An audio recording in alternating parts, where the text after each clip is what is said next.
Bapak, Ibu, serta saudara-saudara yang terkasih, kembali lagi bersama saya Pendeta Edward Raymond Setiawan yang saat ini melayani di GKI Sangkrah Solo. Salam kasih bagi kita semua, Shalom. Dan marilah kita bersama kembali hendak disapa oleh sabda Tuhan. Kita bersatu hati bersama di dalam doa.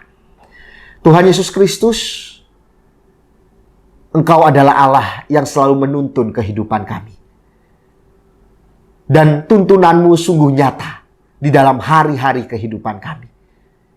Namun kami sebagai manusia seringkali tidak mau belajar memahami akan tuntunan Tuhan dalam hidup kami. Ampunilah kami Tuhan. Dan melalui firman Tuhan hari ini kami mau belajar untuk menjadi pengikut Tuhan yang mau mendengar, yang mau belajar bersama untuk menjalani hidup yang baru bersama dengan Tuhan. Terima kasih Tuhan, sertailah setiap kami. Di dalam nama Tuhan Yesus Kristus kami berdoa. Amin. Bapak, Ibu, serta saudara-saudara yang terkasih, dalam sapaan gembala hari ini, saya mau mengajak kita merenungkan satu bagian Alkitab yang terambil dari Ibrani 3 ayat 15b. Pada hari ini jika kamu mendengar suaranya, janganlah keraskan hatimu seperti dalam kegeraman. Melalui firman Tuhan hari ini, kita mau bersama-sama diajak merenungkan satu tema, ojo ngeyel. Bapak, Ibu, serta saudara-saudara yang terkasih, saya memiliki pengalaman yang menarik saat sedang berbelanja sayur di tukang sayur.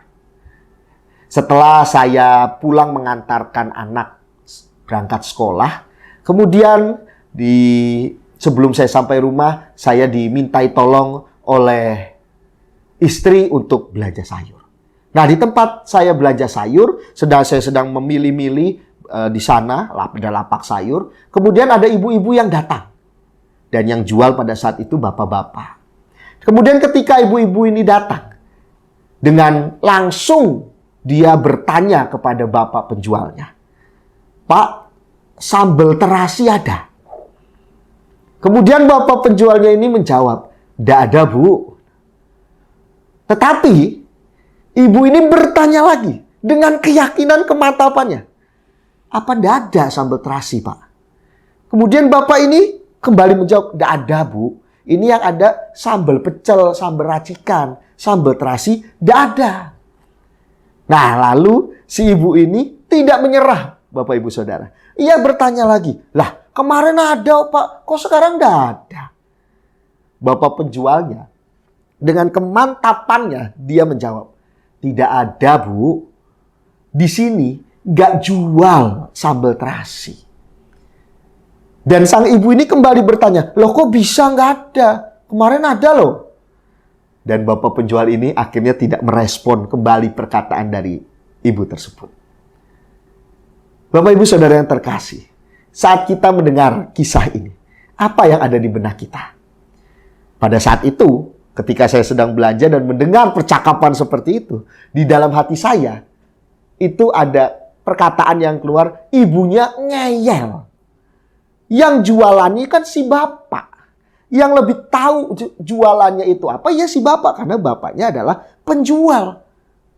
Kok tapi malah ibunya ngeyel. Dan merasa paling ngerti, paling tahu bahwa bapaknya itu ngejual apa saja.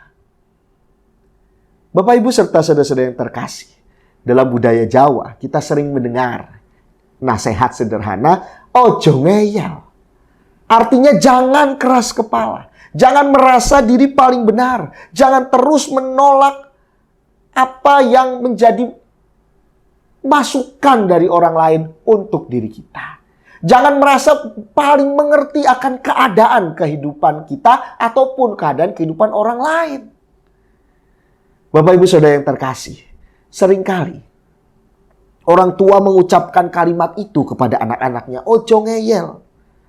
Namun, sebenarnya nasihat ini, Bapak, Ibu, Saudara, juga berlaku bagi kita semua. Termasuk dalam hubungan kita dengan Tuhan. Di dalam bahan bacaan kita, Ibrani 3 ayat 15 menjadi satu gambaran kisah, sebenarnya itu menceritakan saat di dalam perjanjian lama, di mana bangsa Israel pernah mengalami hal ini. Mereka berkali-kali melihat pertolongan Tuhan, tetapi mereka tetap bersungut-sungut, mereka mengeraskan hati.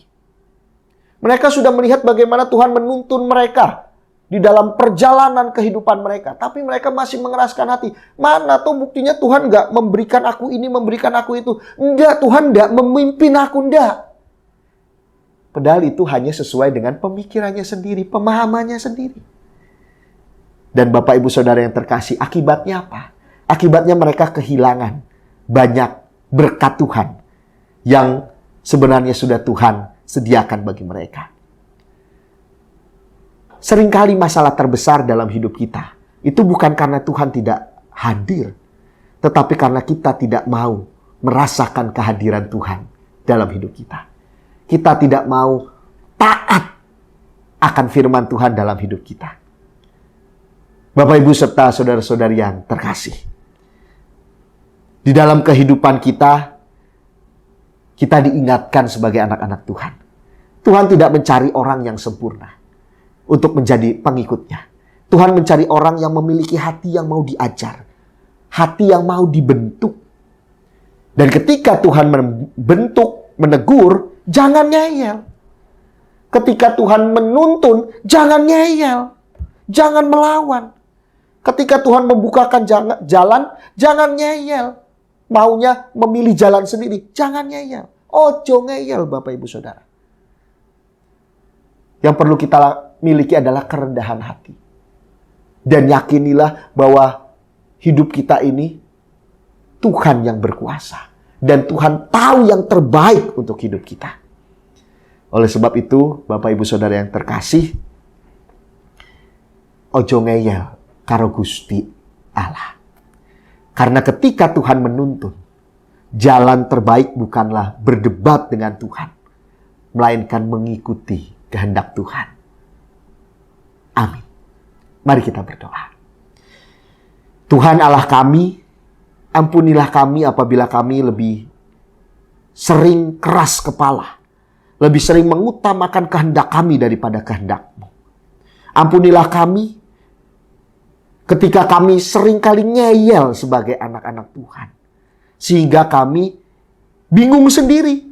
Ketika kami sudah ngeyel, kami bingung sendiri. Dan ketika kami bingung, baru kami bertanya kepada Tuhan. Ampunilah kami ya Tuhan. Berikanlah kami hati yang lembut. Hati yang sungguh-sungguh mau merendahkan hati kami di hadapan Tuhan. Agar kami mau mendengar dan melihat tuntunan Tuhan dalam kehidupan kami. Ajarilah kami taat ya Tuhan. Ajarilah kami untuk sungguh-sungguh belajar berserah dan percaya bahwa Tuhan punya rencana yang baik untuk hidup kami. Terima kasih Tuhan. Di dalam nama Tuhan Yesus Kristus kami berdoa.